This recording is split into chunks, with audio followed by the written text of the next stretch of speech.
guys, I'm Kelsey, and this is my very first movie review in YouTube.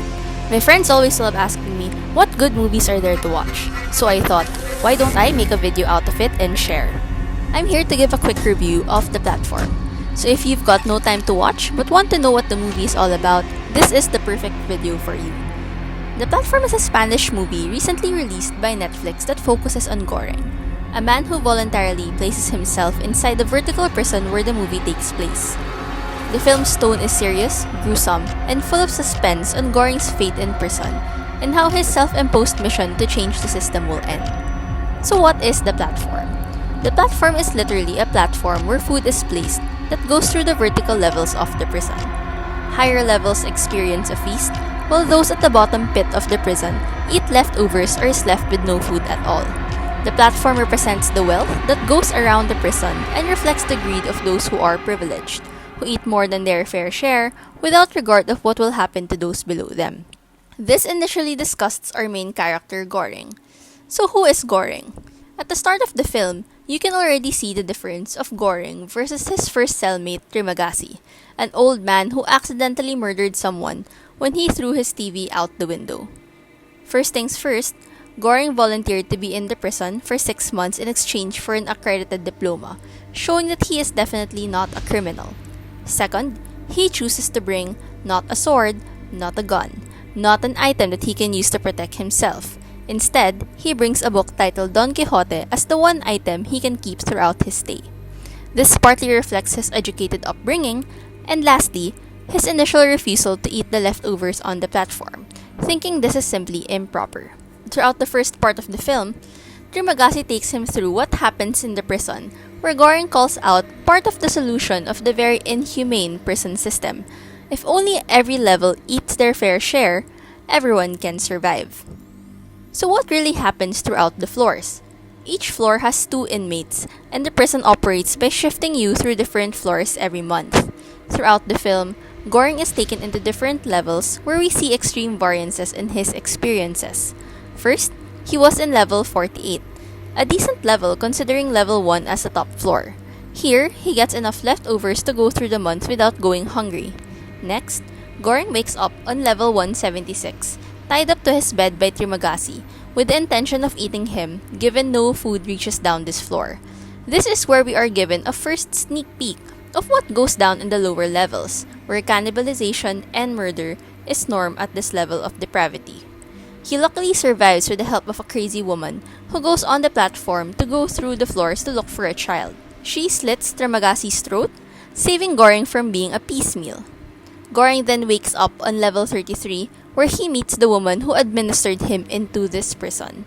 And this is where the film goes into its second phase, where we see the first shift in our main character, who is now broken, damaged, and changed. The woman explains to Goring that the prison is called the Vertical Self-Management Center, where spontaneous solidarity is needed to correct the system. Goring, who is now defeated and marred by the system, is too hopeless to even care. The system cannot be corrected. Upon the insistence of the woman to only eat her fair share, Goring complies and follows, threatening to defecate on the food if the 2 people below them do not comply. This works, but it does not solve the problem. The next level Goring goes through is level 202, where he wakes up to see his new cellmate dead, who kills herself after her dog was murdered, her dog being the one item she brought with her. Goring then experiences his highest ever floor, level 6, where he meets his new cellmate named Baharat. This time, Goring takes it upon himself to change the system. But unlike the start of the film where his pursuit was one with an innocent approach, his take is now more adjusted to how the system works. And as we enter the third part of the film, we see him and Baharat take on the mission to ration the food throughout the levels.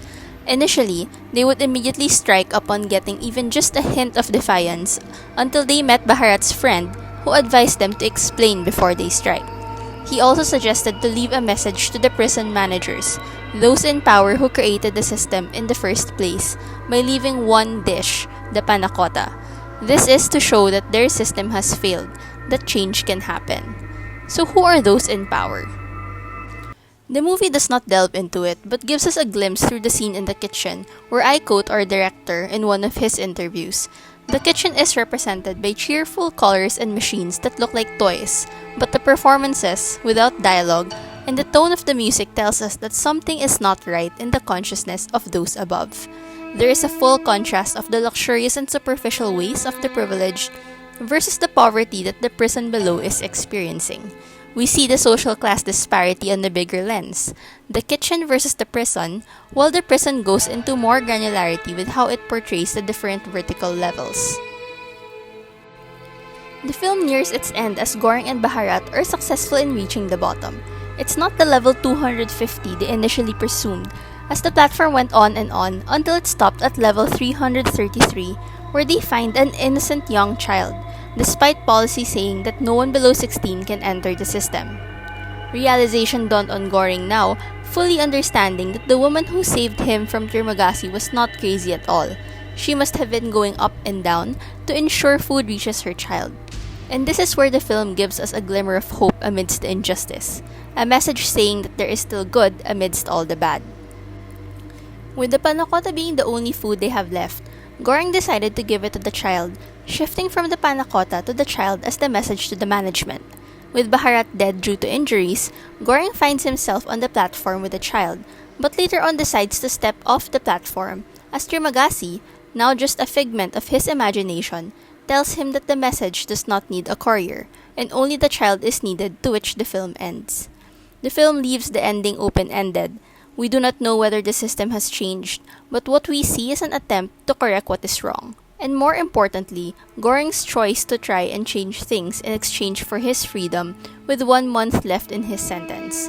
In some way, he is Don Quixote in his own way as he tries to correct the unjust system. And despite the mixed reviews because of the open-ended ending, my overall personal rating is that this is a must-watch.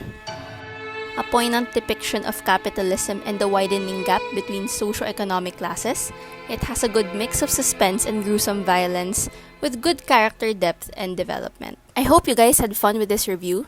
If you enjoyed this video and want to learn more about films, consider liking this video and subscribe for more content. This is Kelsey and looking forward to see you in the next one.